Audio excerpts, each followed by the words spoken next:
Why on earth is someone like you, with poo education and no skills, attending our wedding? Just breathing the same air as you makes me feel like I'm losing brain cells.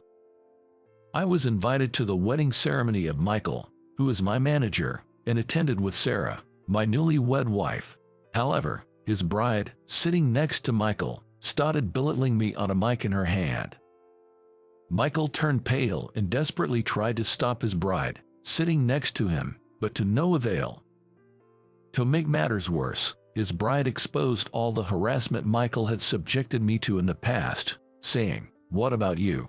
You've been bad-mouthing him too." In this uncontrollable situation, someone suddenly stood up and glared fiercely at Michael and his bride. "My name is James. To be honest, I don't have any academic qualifications. I joined a company right after graduating from middle school. People often ask why I didn't go to high school or college, but I could only say it was due to family circumstances. If possible, I too would have liked to go to high school and even college. But my family situation didn't allow for that. Though my parents wanted me to attend college, I respectfully declined. I have two younger brothers, Charlie and Daniel, and at that time, they had just started kindergarten and elementary school. I was confident I could manage on my own, but I didn't want my brothers to go through such hardships. So, I decided to start working right after middle school to save up for their college tuition. I was introduced to my current company through school, and it's almost been 10 years since I joined. In the beginning, being a middle school graduate, I was mostly assigned menial tasks, but as my tenure increased, I was entrusted with various responsibilities. By my 5th year, I was working with almost the same conditions as college graduates. After working for 10 years, I could smoothly handle almost all tasks in the company. Not only did my job quality improve, but I also gained confidence. Yet, I never settled for just that and tirelessly pursued my efforts with greed every day. Having been looked down upon for only completing middle school, I never wanted to go through that experience again, nor did I wish to put myself in such an environment. My efforts were eventually recognized by those around me, and I managed to build good relationships. "Hey, James, you're doing great. Thank you. This is all thanks to the seniors like you who patiently taught me the ropes when I was still new here. Come on, saying that won't get you anything." While I was working at my desk, a senior colleague, Tom, casually spoke to me. He held 2 cups of coffee, placing one on my desk with a smile. "Wow, thank you. It's not much." He smiled again and returned to his desk. Then, Emily, a junior colleague, sitting next to me, called out to me, "James, sorry but my software stopped working." Emily came to me with a tearful face, showing me the screen. Indeed, the software had frozen and the screen had gone white. Upon asking Emily for details, it seemed that this issue arose whenever attempting to open documents sent by a client. The software installed on our company computers is always up to date. So, it's unusual for there to be issues with opening files, but after considering various factors, including the possibility that her computer might not have the necessary specifications, I couldn't manage to open the document on their device. In the end, I had to take over the task. "James, sorry for causing you trouble." "It's okay, we're here to help each other," I replied with a smile, and Emily seemed relieved and smiled back. Taking over Emily's task, I handed my work to her instead. We supported each other like this, keeping a positive atmosphere in the office. Looking back, I can only agree if someone were to say that I was the one who disrupted the atmosphere. "James, can you work overtime today?" Oh. It was 20 minutes before the end of the day. Michael, the manager, said he needed help with some urgent work. However, I had an important matter today that required me to leave on time. "I'm sorry, I can't make it today due to personal reasons," However, I'm available to help tomorrow. At my response, Michael furrowed his brow. It has to be today. Then, perhaps you could ask another employee for help, as I really can't miss my appointment today. I apologized to Michael repeatedly, and as soon as the end-of-day bell rang, I left the office. Missing today's appointment could seriously affect my life.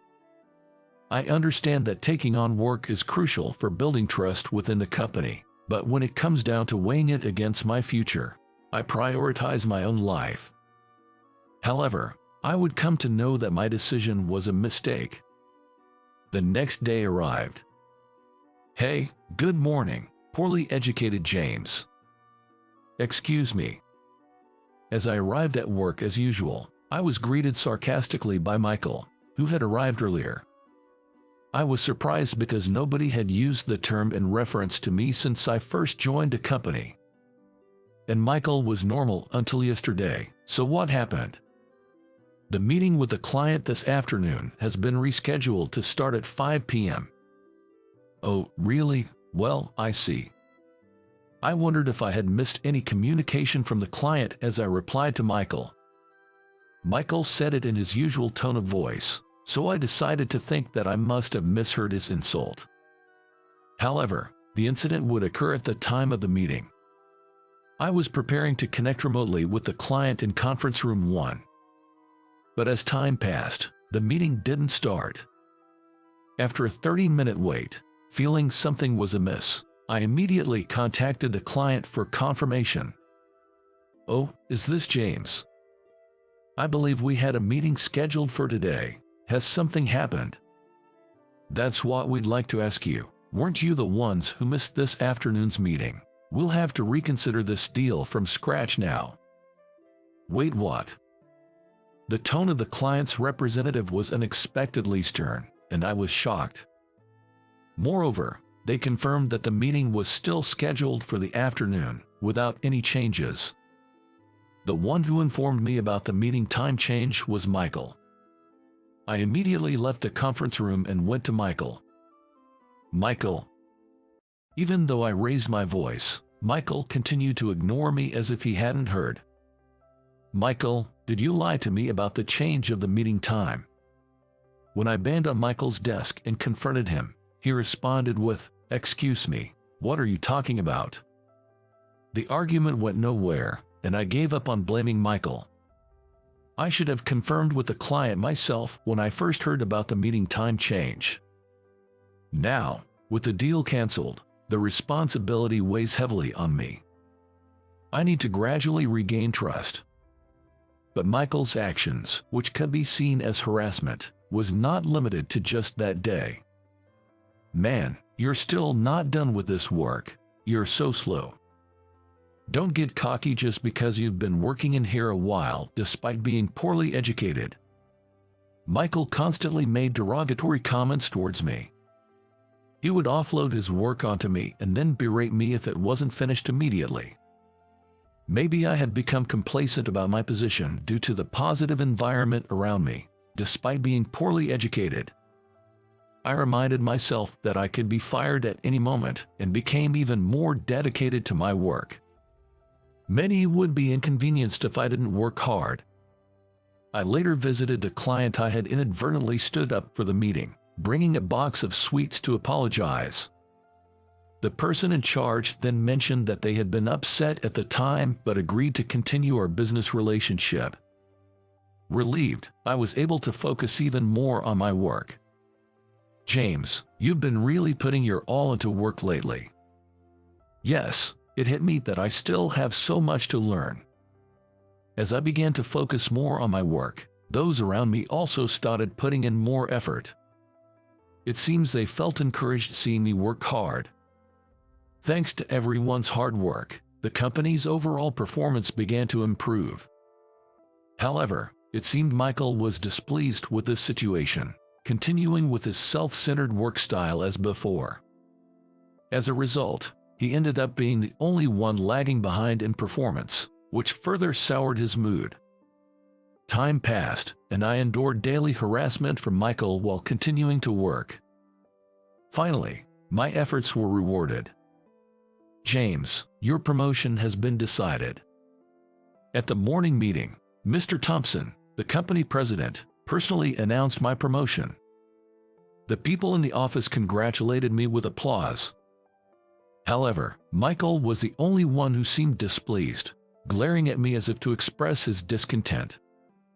I had been eagerly awaiting this promotion. Well, it's been decided. Congratulations. Thank you. When I told Sarah, whom I live with, about my promotion, she was delighted as if it were her own achievement. I had shared everything with her, including my troubles with Michael and all the good and bad things at work. It's no exaggeration to say that I was able to keep going until today because of her. And I had made up my mind. Once my promotion was decided, I planned to convey something important to her. And so, I ended up getting married to the woman I had been dating for a long time. That day, we were out looking at wedding venues together. I'm excited about previewing the venue. What kind do you like, James? As long as you're happy with it, anywhere is fine by me.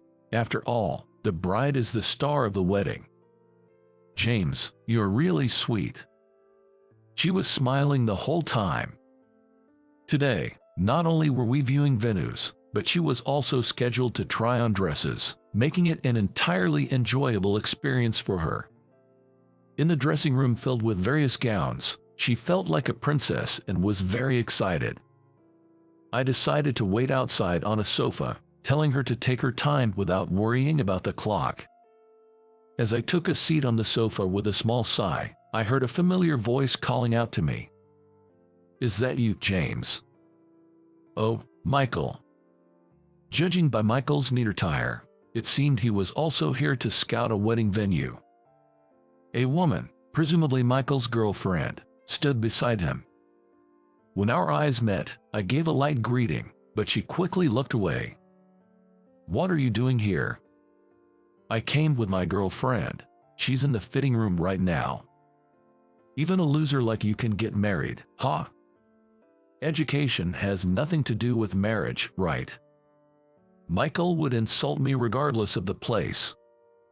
I didn't want to argue in public, so I didn't respond strongly, but Michael's girlfriend, having heard our exchange, suddenly burst into laughter.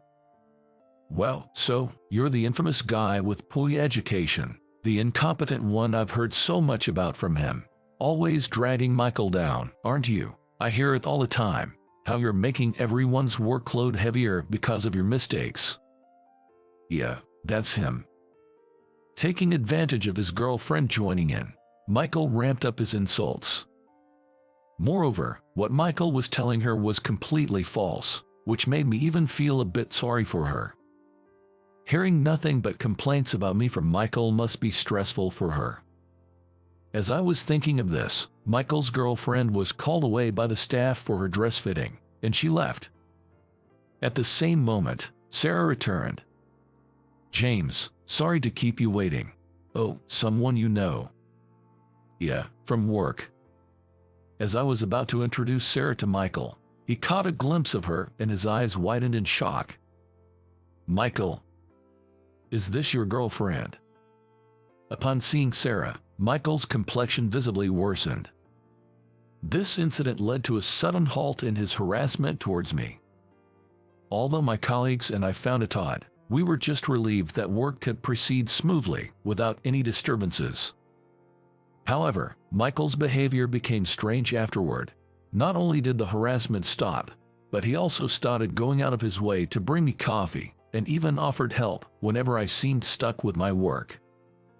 Despite my refusals, insisting that it wasn't appropriate for a manager to do a subordinate's work, Michael began taking tasks from me to do himself.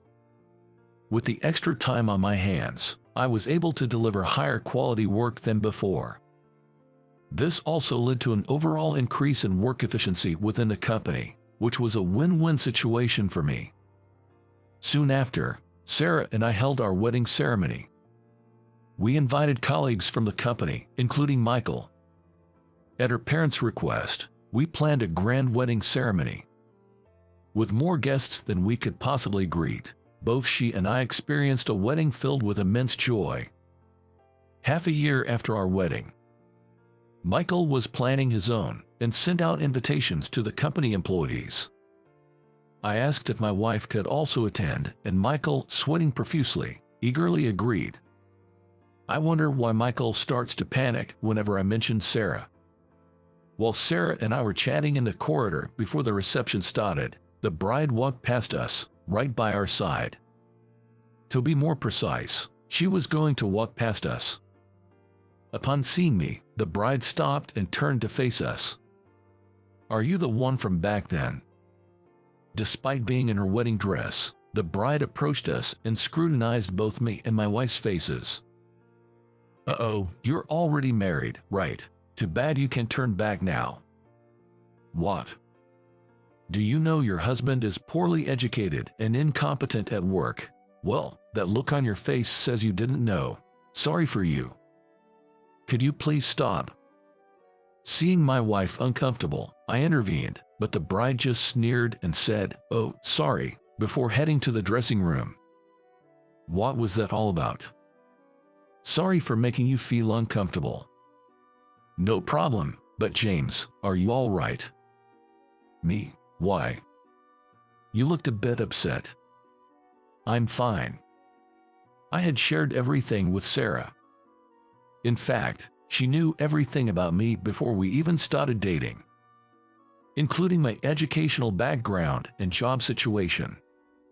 Therefore, the bride's revelations had no effect on our bond.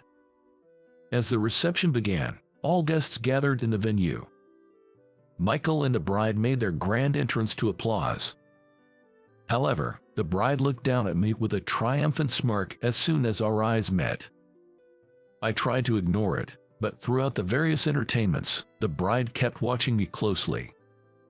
When it was time for the bride and groom's speech, the bride eagerly grabbed the mic, pointed at me, and addressed the guests.